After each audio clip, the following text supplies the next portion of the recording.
What is going on, everyone? James Hancock here. I'm back to review the new adaptation of Stephen King's classic novel, Pet Sematary, a book that was first published back in 1983. My first real exposure to the story was with Mary Lambert's excellent 1989 film adaptation. I was in middle school when that flick came out, and it just ripped us to pieces.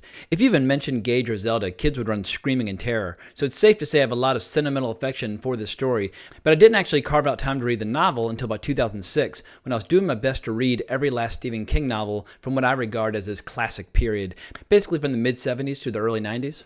I love so many of his books, but in my opinion, the novel Pet Sematary, in particular the final quarter or so, might be the most terrifying material that Stephen King has ever written.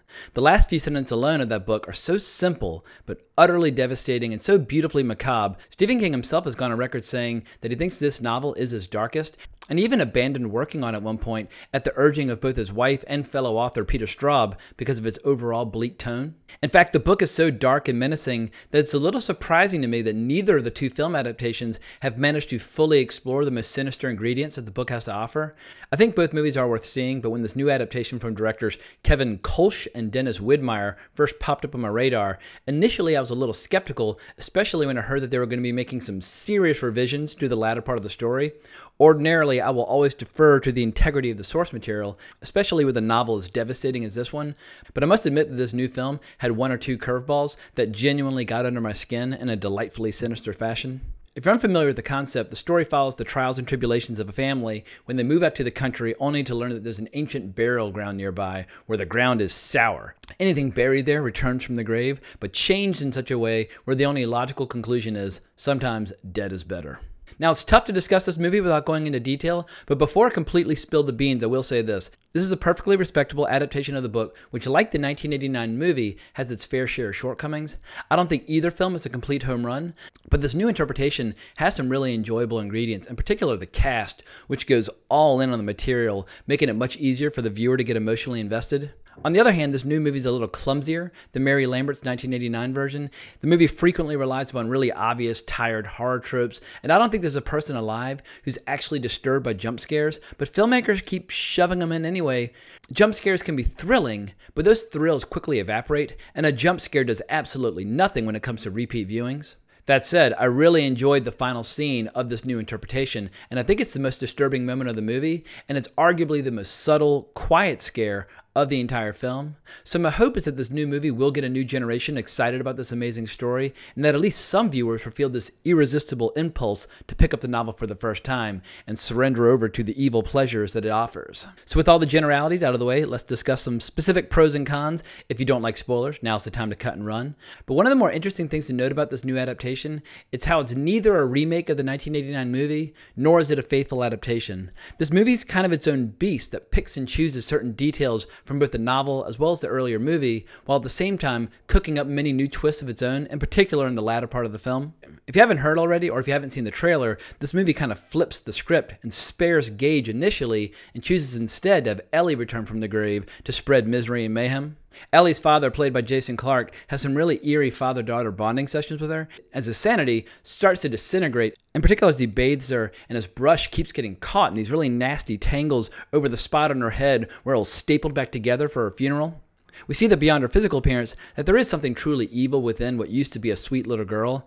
What I liked is how this movie at least tries to insert a little what makes the novel so disturbing, and that's the idea that these reanimated corpses have knowledge about things that they shouldn't know about, in particular about souls who are in torment in hell, as well as about the people around them. The novel describes it almost like a radio frequency from the underworld, and when these walking corpses speak, Stephen King managed to tap into some darkness in his own soul that I don't think he's ever really been able to fully recapture. And to be fair, the original 1989 movie ignored that aspect of the book, but did choose to include some of the Timmy Baterman flashback described by Judd, admittedly in truncated form, in a lengthy scene that this new movie leaves out entirely.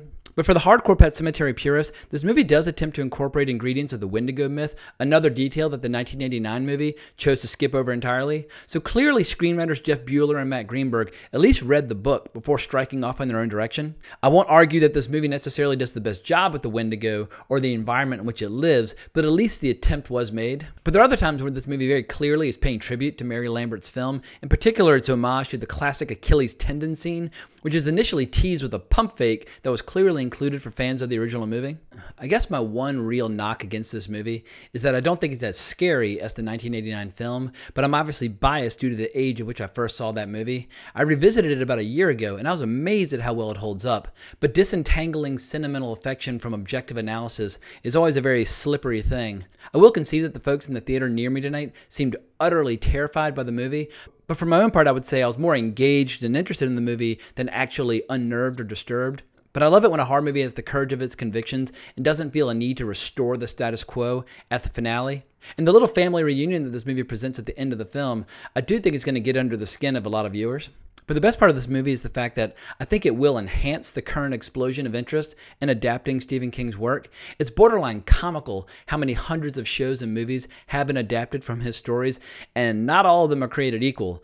So many of his stories are screaming for a fresh take or to be adapted for the first time, and I hope that his extraordinary library of material will continue to attract the interest of filmmakers for many years to come. Just looking at my little collection of paperbacks that I got behind me, I'd love to see The Eyes of the Dragon adapted for the first time, and I think Salem's Lot and The Stand are ripe for a fresh take. At any rate, if you're a Stephen King fan or just a general fan of horror, definitely check out the flick. In my opinion, it's the weakest of the three existing versions of this story, but this story is so damn cool, its power still manages to come through in spite of this film's flaws. But if you really want the undiluted experience, the book is readily available. It'll shake you to the core of your soul, and I highly recommend you give it a look. But I think that's all I got for now, so I think I'm going to go ahead and wrap this video up. But if you enjoyed this review, please consider subscribing to my channel. I would really appreciate it. If you want to talk about Stephen King or horror or whatever, hunt me down on Twitter at Colbrax. There's a link in the description below. But thanks so much for watching my video. I really appreciate it. But more importantly, as always, onwards and upwards.